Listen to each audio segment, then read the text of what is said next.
Pues súper bienvenidos a este curso de innovación y tecnología en Ojo Seco para que podamos proyectarnos no solamente en el diagnóstico, en el tratamiento de la enfermedad, sino principalmente como un esquema para poder tener más posibilidades en una unidad de superficie ocular. Pues quiero dar las gracias a todo el equipo de trabajo. Muchas gracias, Roberto, porque hemos trabajado arduamente para que podamos el día de hoy tener adelante este curso. Muchas gracias a todo el equipo de IPEC, Vanessa, Juan, por el apoyo logístico y por supuesto a la Universidad Antonio Nariño, quienes hemos organizado todo el esquema académico, toda la agenda. Gracias, doctora Catalina, quien está hoy con nosotros. Y pues no me resta más que darle las gracias a todos por creer en la Universidad Antonio Nariño, por creer en estos cursos que estamos realizando en educación continuada y principalmente en estas proyecciones para hacernos diferentes desde la optometría, con calidad siempre, y diferenciándonos para darle un buen servicio a nuestro paciente. El día de hoy tenemos grandes personalidades y expertos en ojo seco, entonces vamos a iniciar este módulo con la presentación del doctor Julián Triviño, quien es experto en ojo seco. Es una persona joven, supremamente preparado, carismático, ustedes mismos lo van a ver. Posteriormente vamos a seguir con el doctor Miguel Cuevas, también un oftalmólogo también muy reconocido en Colombia, experto en ojo seco con formación específica también en segmento anterior y superficie. Y el día de hoy vamos a finalizar con el doctor César Gala, quien es un colega de España también con PhD en formación, experto en el tema. Su cotidiano no solamente es investigar, sino es trabajar clínicamente en ojo seco. Entonces, pues no me resta más que darle la bienvenida, que no duden por favor en escribirnos para poder solucionar, para poder contribuir. En la plataforma encuentran un chat donde pueden enviar sus comentarios y pues súper bienvenidos. Estamos muy felices de haber comenzado este proyecto. Bueno, pues nada, bienvenidos a todos. Que tengan una muy buena jornada el día de hoy.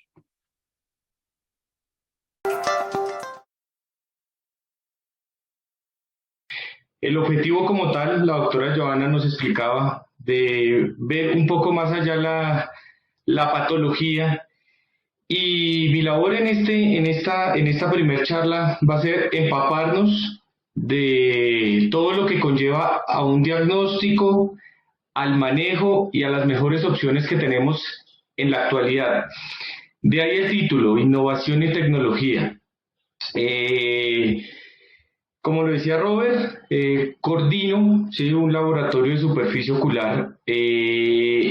El punto y lo que quiero transmitir es la experiencia clínica y dar diferentes pautas para que en el día a día de nuestro manejo clínico, en nuestros consultorios, tengamos herramientas para nosotros poder hacer análisis y buscar las mejores opciones. Yo me había olvidado de eso, hacerlo a través del chat.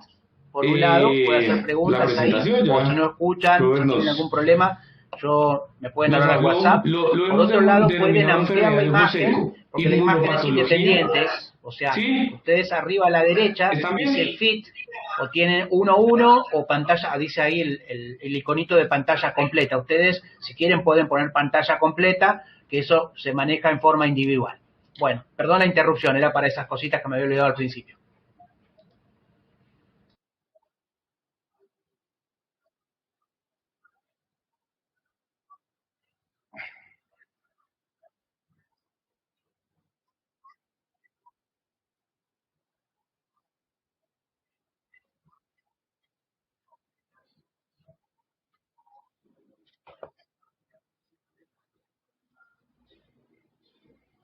Perfecto, perfecto. La idea es hacemos la presentación y al final vamos a responder preguntas. Esa es la idea, que sea un poco de parte y parte, ¿sí?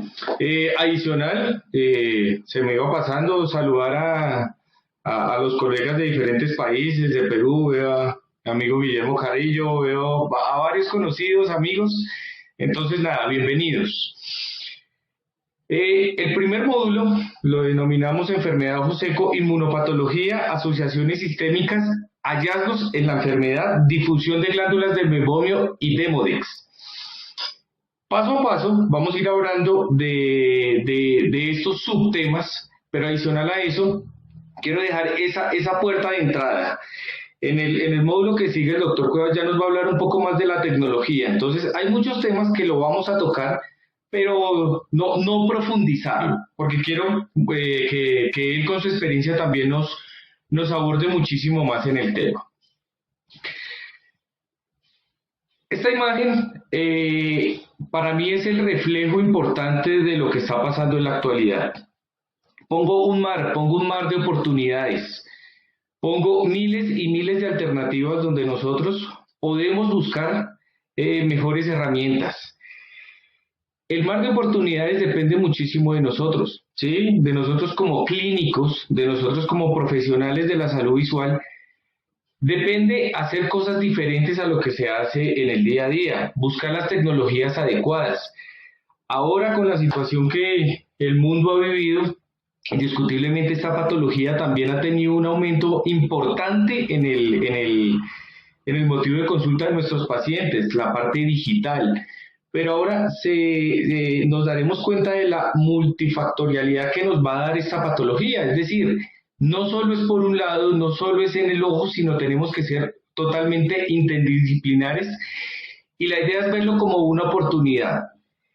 El curso, pues básicamente va a llegar hasta pensar en las mejores soluciones a nivel de ojo seco, el famoso SPA, ver los espacios. Cuando yo hablo de SPA, cuando hablo de esas alternativas, a través de los años me he dado cuenta, hablo de pronto en Colombia, donde hay muchas cositas que se están haciendo o hemos hecho, pero no todo completo, ¿sí? Hay lugares donde está muy bueno el diagnóstico, hay otros donde ya se está trabajando plan de tratamiento, ejemplo con IPL, pero no un engranaje de las dos cosas. Entonces es una gran oportunidad para que nosotros tengamos otra visión del tema. Cuando hablo un mar de oportunidades, ¿sí? Y quiero ser muy gráfico en la presentación. ¿Por qué? Todas las fotos que van a encontrar son fotos de mi autoría porque las quise plasmar en el día a día de una consulta. Nosotros estamos encontrando pacientes con antecedentes de cirugía refractiva todos los días, ¿sí? Pacientes con queratotomía radial, como vemos en la imagen inferior, pacientes con queratitis, independiente del tipo de queratitis. ¿Qué quiere decir eso? Que todos los días nos están llegando casos donde podemos nosotros empezar a hacer algo diferente. Párpados de estas características, ¿sí? Con secreción en el borde, con insuficiencia de pestaña, la famosa madarosis. Tarsos, este tarso está un poco limpio, pero tarsos con papilas. Entonces, si nosotros hacemos un examen minucioso en nuestro consultorio, nos vamos a dar cuenta que el ojo nos habla, ¿sí? Y aparte que el ojo nos hable, pues hay una herramienta y es esa conexión que tenemos con el paciente, su entorno, el qué hace, a qué se dedica, donde nosotros vamos a poder empezar a descubrir nuevas patologías o nuevos avances. Pacientes posoperados, ¿sí? Obviamente la rehabilitación visual debe ser la prioridad. Por ejemplo, en este caso que tengo una foto de una queratoplastia que se complicó, pero también cosas que a veces no son tan evidentes. La imagen con el apuntador lo podemos mostrar. La imagen de mi derecha, que son imágenes de lesiones que a veces las podemos dejar pasar. Son lesiones que si lo miramos rápido puede ser un arco senil, pero en sí tiene una sospecha de una alteración muchísimo más grande, el famoso NIC. Entonces, ¿a dónde voy con todas estas imágenes? Todos los pacientes, cada vez que llegan a nuestro consultorio por un motivo de consulta, el que sea, es una oportunidad. Es una oportunidad de brindar una mejor solución y no solo dejarnos llevar por esa parte refractiva. Entonces, acá es donde me gusta siempre entrar a debatir un poco dónde está el papel de nosotros frente a la interacción que tenemos con las demás especialidades. Si nosotros hablamos de un laboratorio de superficie ocular ojo seco o un análisis de superficie ocular y ojo seco, vamos a tener un grupo de especialidades que están realmente en interacción con nosotros. Los cirujanos de catarata o los cirujanos de segmento anterior, porque es importante, la tecnología, así como en lentes de contacto, en lentes intraoculares, ha cambiado demasiado. Ahora hablamos de los lentes premium, los lentes multifocales, los lentes trifocales, que no son de ahora, pero ahora el implante de estos lentes ha sido muchísimo, muchísimo mayor. Pero ¿por qué es importante los cirujanos de catarata? Es indiscutiblemente la superficie tiene que ser muy amiga de cualquier procedimiento. ¿Qué quiere decir eso? Si vemos un paciente con una alteración de superficie de ojo seco y nosotros hacemos la remisión a una cirugía de catarata donde puede ser el diagnóstico principal, ese posoperatorio no va a ser tan adecuado. Entonces, con los cirujanos de catarata hemos trabajado de la mano precisamente por eso. Si hay un proceso de un lente premium, pues la idea es que su superficie esté muy pero muy bien. Cirujanos de refractiva, ¿sí? Hace un par de años nos hablaban de cirugía refractiva como una causa de ojo seco. Digamos que es una teoría válida, pero ahora la tecnología también nos ha llevado a diferentes técnicas donde ese proceso de hiposecreción lagrimal disminuye, es decir, la hace menos evidente. Pero voy al mismo ejemplo, un paciente de -2 interesado en cirugía refractiva, pero si encontramos alguna alteración en la superficie, pues el éxito como tal del procedimiento no va a ser el adecuado. Debemos trabajar de las manos. Los glaucomatólogos, todos estos medicamentos análogos de las prostaglandinas, tienen un efecto sobre la superficie ocular. Esos pacientes que están con tratamientos de glaucoma, pongamos un nombre, Critantec, se pueden quejar de ojo rojo. Obviamente, lo importante es coger la patología, pero ahí es donde nosotros tenemos que trabajar de la mano con estas subespecialidades. Y aquí estoy hablando, ¿sí?, de la parte que está muy ligada a nosotros, a los ojos, ¿sí? No olvidemos a los pediatras, ¿sí? Las alergias, la alergia ocular, digamos, es tiene una prevalencia muy alta. Bogotá es extremadamente común ver pacientes alérgicos y toda la zona donde yo me ubico. Diagnóstica en la consulta y bueno, los demás temas que irá desarrollando durante su módulo.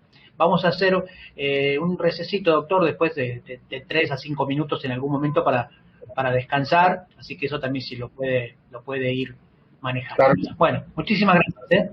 Bueno, muchas gracias, Roberto, por la presentación. Entonces, nuevamente gracias por la invitación. Vamos entonces a revisar los contenidos de esta clase. Yo no tengo ningún interés comercial en ninguno de los equipos o tecnologías de las cuales les voy a hablar y planteé los siguientes objetivos a desarrollar. Lo primero es, vamos a ver cómo justificar el uso de nuevas tecnologías en el diagnóstico de la enfermedad por ojo seco. Vamos a reconocer los criterios diagnósticos que nos aportó el DIUS-2 para la enfermedad y su relación con el uso de nuevas tecnologías. Vamos a describir los equipos disponibles al día de hoy y su aplicación clínica en la enfermedad por ojo seco. Y por último, para hacerlo, digamos, de una forma más didáctica, vamos a plantear casos clínicos reales del uso de nuevas tecnologías y cómo estas tecnologías ayudan a un mejor diagnóstico y un enfoque adecuado de tratamiento. Primero vamos a hablar entonces de una perspectiva histórica del diagnóstico de la enfermedad y la justificación del uso de nuevas tecnologías. Luego vamos a hablar de los diagnósticos del DIUS-2 actuales. Vamos a hablar de cuestionarios. Después vamos a hablar de toda la metodología diagnóstica según el DIUS-2 y cómo se aplican las nuevas tecnologías y por último, como les dije, los casos clínicos. Entonces, vamos a hablar y sobre todo vamos a mirar cómo esta perspectiva histórica nos ha llevado a un cambio en los últimos 25, 26 años en una redefinición de la enfermedad por ojo seco. En el 1994, el National Eye Institute y la industria se juntaron y hablaron por primera vez de ojo seco. Posteriormente hubo un Delphi Panel casi más de 10 años después que redefinió un poco la enfermedad, y fue hasta el 2007 que apareció el primer taller o el primer DIUS acerca de la enfermedad, reuniendo pues múltiples especialistas en la materia a nivel mundial. Y vamos a ver cómo la definición de la enfermedad, de acuerdo a estas, digamos, o reuniones o definiciones de expertos, fue cambiando en el tiempo. En 1994 no era más que un trastorno, aquí todavía no era un síndrome ni una enfermedad, de la película lagrimal únicamente, aquí no definían superficie ocular ni unidad funcional lagrimal, en donde básicamente ellos decían que lo que se dañaba era la superficie palpebral, ocular interpalpebral, y que estaba asociado a síntomas. En el 2007 ya vemos que esta definición incluye que el ojo seco puede alterar la calidad de la función visual, puede producir una inestabilidad de la película lagrimal, y que hay dos, digamos, pilares en la fisiopatología, como son un incremento de la osmolaridad y un aumento de la inflamación de la superficie ocular. Con esta definición nos quedamos 10 años, y fue hasta el 2017, ya van a ser 4 años cuando aparece la segunda versión del DIUS, en donde ya nos habla de una enfermedad como tal, ya no es un síndrome, ya no es un trastorno, y entra un término que es muy importante y que vamos a ver más adelante, y es la pérdida de la homeostasis. Y aparece, digamos, otro término muy importante en la fisiopatología, y es que ya vemos cómo el ojo seco puede causar anomalías neurosensoriales que son las responsables de muchos trastornos en la sensibilidad y en los síntomas que pueden referir los pacientes con la patología. Entonces ya en el 2017 se nos plantea una clasificación mucho más incluyente, en la cual, digamos, a partir del viejo esquema de un ojo seco a coeficiente evaporativo o mixto, se desarrolla, digamos, anteriormente, o sea, para llegar a ella, una serie de diagramas en la cual se tienen en cuenta los síntomas y los signos de los pacientes, y de acuerdo a esto pues se le da unas subclasificaciones, llegando finalmente pues a esta clasificación, que finalmente es una clasificación que se entrelaza, ¿sí? Y en la cual vemos una predominancia por el ojo seco de tipo evaporativo y un gran componente mixto de los pacientes, pero que todas tienen en común algo denominado pérdida de la homeostasis. Entonces, ¿por qué hablar de por qué mejorar los métodos diagnósticos en la enfermedad por ojo seco? Primero, porque ha sido una patología con una definición compleja, ¿sí? Cuando nosotros definimos glaucoma o definimos miopía o definimos hipermetropía, creo que lo podemos definir en una oración, una definición corta. La fisiopatología es abrumadora, tanto para el médico como para explicarle al paciente. La etiología es multifactorial, el tratamiento es múltiple, no hay una prueba gold standard para el diagnóstico, y lo peor de todo, y lo que menos nos gusta a quienes nos enfrentamos a los pacientes, es que no hay una concordancia entre los síntomas y los signos. Los pacientes se sienten muy bien y nosotros los vemos muy mal, o viceversa. Entonces esto crea una frustración grande en el clínico, que no es capaz de encontrar respuestas en lo que el paciente manifiesta. Y qué mejor ejemplo que algunas patologías oculares, como por ejemplo el glaucoma. Los glaucomatólogos lo han hecho muy bien a través del tiempo en cuanto a métodos diagnósticos. Ellos saben que tomando la presión intraocular, evaluando el ángulo camerular, evaluando la excavación del nervio, posteriormente pueden cuantificar un daño, ya sea a nivel de una pérdida objetiva del campo visual, o incluso a nivel estructural del nervio con mediciones como la tomografía óptica coherente. Y esto se lo pueden mostrar al paciente, es decir, al paciente le pueden decir: es que usted entre el 2007 y el 2015 tuvo una pérdida objetiva de la capa de fibras nerviosas, por eso usted ha perdido la visión, por eso usted se siente más mal, etc. esto no pasa en la enfermedad por ojo seco. Y vamos a algo también más simple, como es, por ejemplo, la progresión de la miopía. Usted la puede cuantificar en el tiempo e incluso si usted quisiera poder hacer mediciones de la longitud axial del ojo, y sabemos que esto pues tiene una correlación directa y le puede explicar a su paciente su miopía está empeorando porque su ojo sigue creciendo anterior-posteriormente. Entonces, es importante que cuando hablamos de pruebas diagnósticas de una enfermedad, el escenario ideal sería una enfermedad en la cual mi paciente tuviera síntomas, las pruebas salieran positivas todas, y esto pues me daría un diagnóstico de una enfermedad. Por ejemplo, la diabetes. El paciente tiene mucha sed, el paciente tiene estos exámenes alterados con estos criterios, y el paciente entra en una clasificación de diabetes. Fácil, ¿cierto?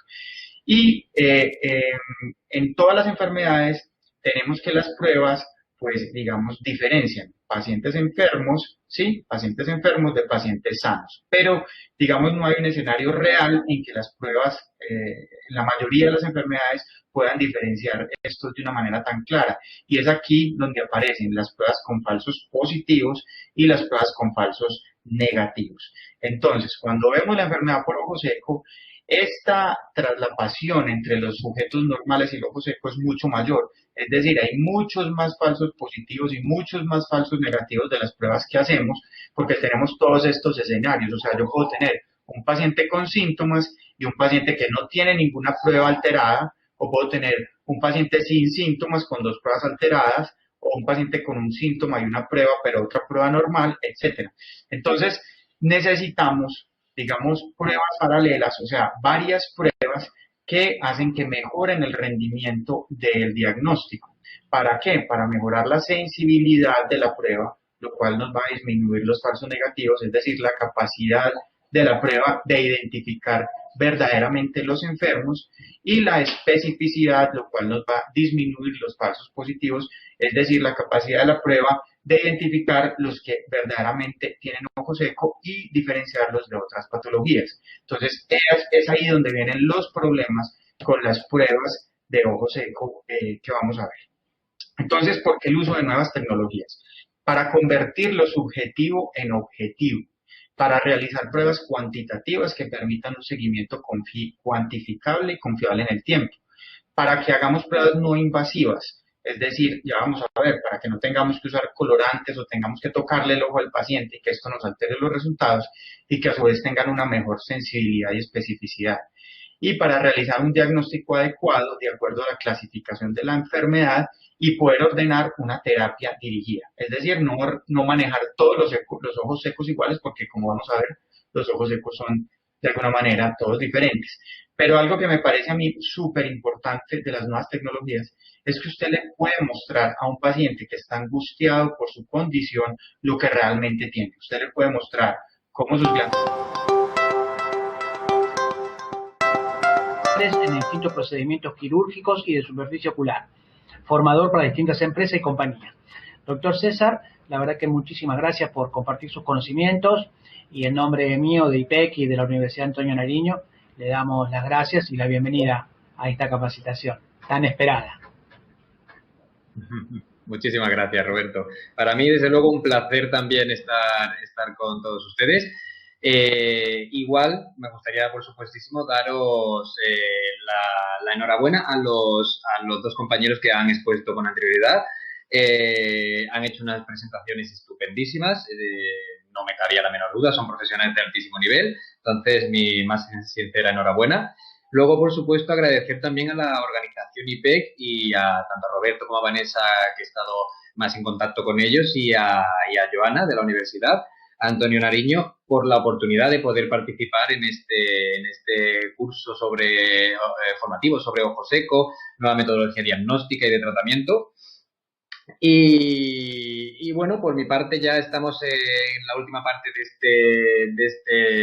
este módulo.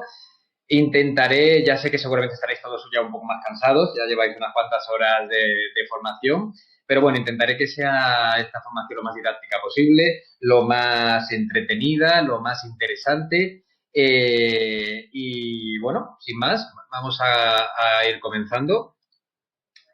Vamos a ir poniendo por aquí. Aquí tenemos.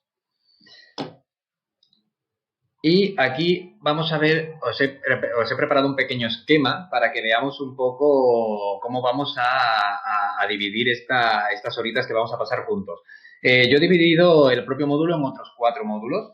Tenemos un módulo 1, aquí veréis que este módulo es un poco más introductorio, es un módulo un poco más corto, y lo que vamos a ver un poco qué es esto de la unidad funcional lagrimal, y vamos a ver las glándulas de meiomio, estructura y anatomía, epidemiología y demografía, y la importancia de las glándulas de meiomio y con la relación con la sequedad ocular. No me voy a extender mucho porque los otros doctores también han ido comentando cositas de las glándulas de meiomio. Vamos a ver algunas pinceladas de cositas que necesitamos para entender el contenido de este curso. Luego haremos un módulo 2, que yo creo que este va a resultar mucho más interesante. Vamos a ver las meibografías, vamos a ver qué son las meibografías y sobre todo los tipos de meibografías que tenemos. Habitualmente vamos a estar acostumbrados a trabajar siempre con meibografías con luz infrarroja, pero tenemos otras alternativas, como con láser confocal y con tomografía de coherencia óptica. Y luego veremos un poquito un análisis de las meibografías y de su aplicación clínica. Siguientes módulos que veremos será el módulo 3 y módulo 4. Módulo 3 veremos la interferometría de lípidos esencial en ojo seco evaporativo. Es decir, igual que con el módulo anterior, vamos a ver primero qué es esto de la interferometría para entender un poquito el concepto y el fenómeno en el que se basan. Y luego vamos a ver instrumentos con los que podemos medir esta interferometría de los lípidos. Y luego también vamos a ver una pequeña parte de cómo podemos estimar esta capa lipídica, este grosor, por la interferometría, pero con lámpara de hendidura. La lámpara de hendidura ya sabéis que es un instrumento que es bastante universal en cualquier gabinete de optometría, hospitales, clínicas, etcétera. Entonces, bueno, vamos a ver cómo con la propia lámpara podemos también estimar un poco el grosor de la capa lipídica. Y luego veremos también pues las aplicaciones y el análisis clínico de distintas imágenes, etcétera. Y por último el módulo 4. El módulo 4 a priori será seguramente el que menos hayáis escuchado en cursos, si habéis hecho algún curso de ojo seco y demás, no suele hablarse mucho de esto. Y vamos a ver las aberraciones oculares y su relación con la función visual en distintas patologías. En este caso, nos vamos a centrar en la patología del ojo seco. Vamos a ver qué son las aberraciones, vamos a ver las aberraciones oculares, los tipos que hay, cómo las podemos medir, y la parte que más nos va a interesar es la relación que existe entre las aberraciones oculares y la disfunción visual que se sigue por precisamente padecer de algún tipo de patología de sequedad ocular.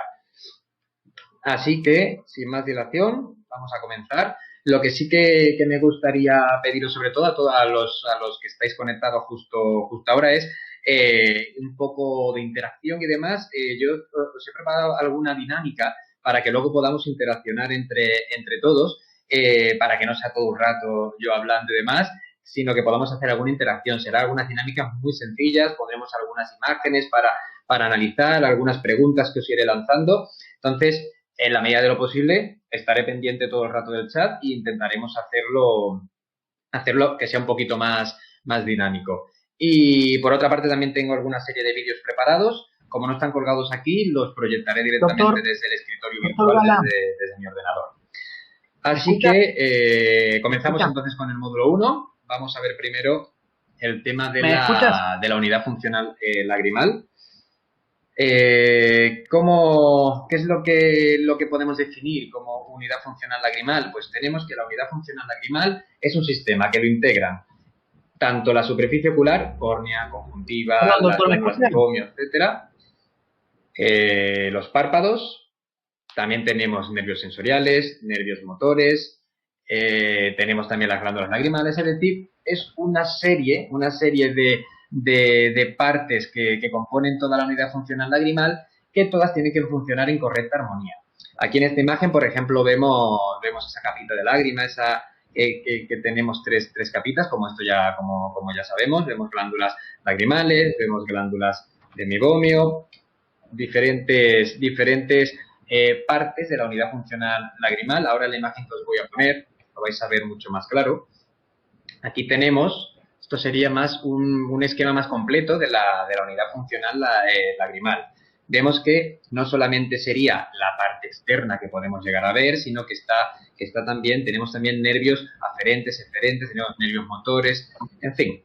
La unidad funcional lagrimal es algo bastante complejo y sobre todo lo que tenemos que conocer son las funciones que tiene la propia unidad. Una de las principales funciones, conservar la integridad de la película lagrimal. Esto es fundamental. Ya sabemos que para tener una correcta visión, para tener una correcta función visual y para tener una correcta función ocular, tenemos que tener muy conservada la integridad de la película lagrimal. Luego tenemos también la transparencia corneal, fundamental. Ya sabéis que existen distintas patologías que pueden desarrollar una pérdida de transparencia corneal, un edema corneal, por cirugías, post-LASIK, la propia sequedad ocular puede producir también cierta pérdida de transparencia en las capas más anteriores. Y esto está directamente relacionado con el tema de la calidad de la imagen retiniana, es decir, tenemos que conservar una buena calidad de imagen retiniana, que también es fundamental para un correcto funcionamiento de la unidad funcional lagrimal. Pero lo único que tenemos que tener muy claro es que cualquier tipo de problema que tengamos en cualquiera de los componentes de la unidad funcional lagrimal puede desestabilizar esa película lagrimal y puede causar enfermedades en la superficie ocular, como puede ser, por ejemplo, la propia sequedad ocular. Una vez que tenemos definido un poquito qué es esto de la unidad funcional lagrimal, vamos a entrar un poco más en materia, vamos a ver un poco más el tema de las glándulas de mebomio. Vamos a ver esta estructura, esta anatomía, la epidemiología también, la demografía, bueno, en fin, algunas pinceladas de las glándulas, que es algo que son bastante importantes para conocer, sobre todo de cara al resto de módulos que iremos haciendo. Muy sencillito, aquí tenemos una imagen, ya vemos aquí, seguro que esta imagen, otras imágenes muy similares que vamos a ir viendo, las habréis visto. Tenemos aquí un poco cómo se distribuyen esas glándulas. Sabemos que las glándulas de mebomio son las glándulas sebáceas, que están ligeramente modificadas y que se encuentran en el interior de los párpados, tanto del párpado superior como del párpado inferior. Estas glándulas de aquí tenemos que atribuir su descubrimiento al alemán Heinrich Mebom, de aquí viene su nombre, por supuestísimo, y vemos cómo están distribuidas. Vemos que en el párpado superior tenemos de 25 a 40 más o menos unidades con una longitud mayor, y en el párpado inferior tenemos entre 20 y 30 unidades, algunas unidades menos, con una longitud un poquito menor. En la imagen siguiente que os voy a poner lo vais a ver un poquito mejor. Aquí estamos. Veo que aquí, mira, justo aquí al subir la presentación aquí se ha desconfigurado un poquito el tamaño de la letra, pero bueno, nos importa más la información.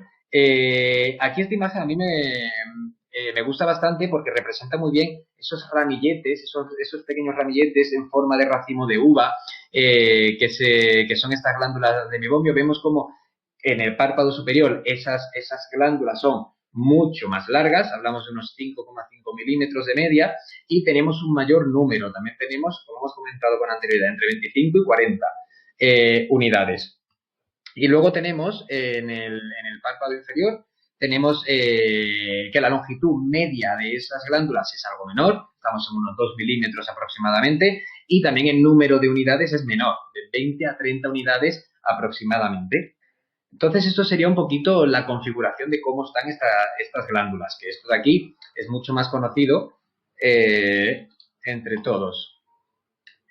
Algo que queríamos aquí